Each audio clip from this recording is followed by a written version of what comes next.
Hi you guys, it's Grace and Nico. Apparently he's tired, he's just gonna lay down. So anyway, I wanted to tell you a couple of the funny and interesting stories about our week.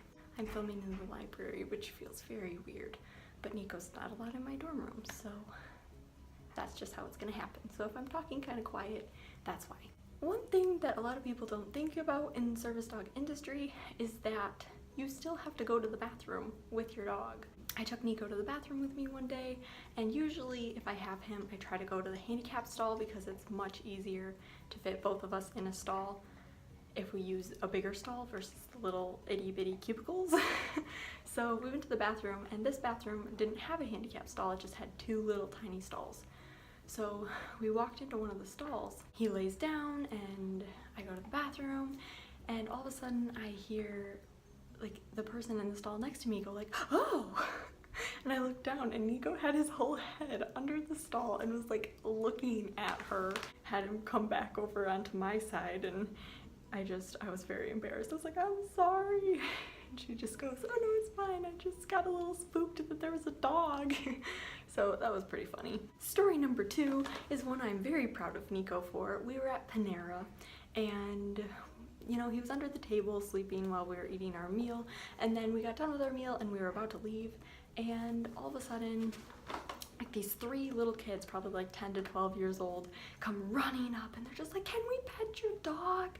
And I was just like, "Oh, I'm sorry, he's working," and I kind of explained to them what that meant, and like that when they see a dog with a vest that generally they just don't pet him, and like just kind of explained everything to them. And I was really impressed with Nico because instead of like getting spooked by them running up and stuff or like backing up or anything, he just like looked up at me like, "Hey, am I good?" and just handled it really well. And then the little kids kind of like ran off and told their families like all the stuff I had just told them, like, "Oh, that dog is working," and it was just so cute. They were so excited about it, and it just made me very happy to be able to like share that information and educate people. And then another kind of funny public access story. I was in Target, and my friend and I were there, and we went to like the Halloween section of Target, and there was a unicorn like head, and I decided to put it on and see what Nico thought of it because, you know, Halloween's coming up. Good exposure for him to kind of get used to different things that people will be wearing.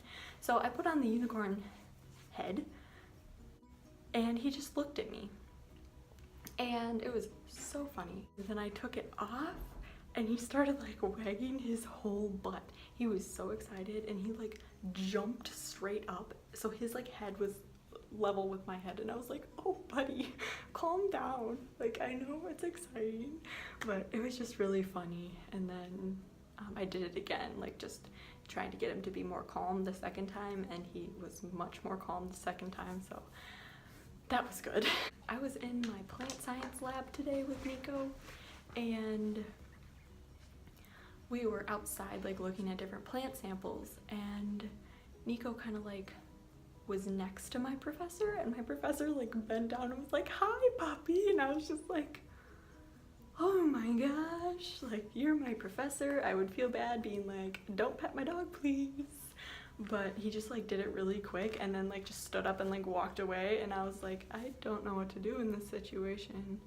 But it was fine. He hadn't done it again, and he hadn't done it before this point, so it just very much confused me. I was like, his vests very clearly says "do not pet." Alright, and then the next story is a series of stories all involving my English class. So last Monday I had my first day of English class, and I had Nico. I walk into class about 5 minutes before it started because I had a class like right before that, so I just kind of like rushed into my English class. So a lot of people were there already, and they're just all like, "Oh my gosh, it's a dog," and got all excited.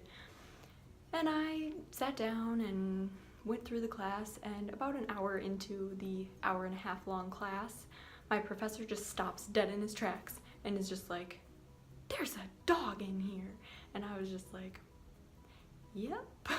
He's like, "I didn't even notice there was a dog in here," and I was like, "It means he's doing his job right. I'm proud of him." And then he asked like, "What's his name?" and all this stuff, so I answered his questions, and then he just like went on teaching. It was just really funny. And then the next class, it was a Wednesday. I usually don't have Nico on Wednesdays, so I didn't have him that day. And again, we get like halfway through class and my teacher stops and he's just like, "Where's the dog?" And I was just like, "Oh, he's not with me today, he's with my partner." And my teacher's just like, "Oh, that makes me sad." I wanted a dog in my class every day. Nico was like a little more squirrely yesterday for some reason. So I was in my English class and we got like almost all the way through it, but for the last like 20 minutes he was a little bit like shifty and like not really settling very well. We got to this point, my professor was talking about a little bit of a controversial subject, and at just the right time there was like a pause and Nico just groaned, just like a very loud groan, and the whole class just laughs and my professor goes, "Well, I guess he doesn't like how I'm putting this." I love it when like the class can kind of laugh off situations like that, because like dogs do kind of make groaning, grunting noises and it just happens sometimes, so having like a group of people that just kind of laughs about it is a lot of fun. That's it for the stories I have for the past couple weeks. If you liked this video, please be sure to give it a thumbs up and let me know you want me to make more of these story time videos, because I'm sure I will have a ton of stories for you guys over the next year. Also, please comment below if you have any questions about service dogs or anything like that, and I'll be sure to get back to you guys. And subscribe to my channel, and don't forget to hit that bell icon so you get notified whenever I post a new video. I'll see you next time. Bye!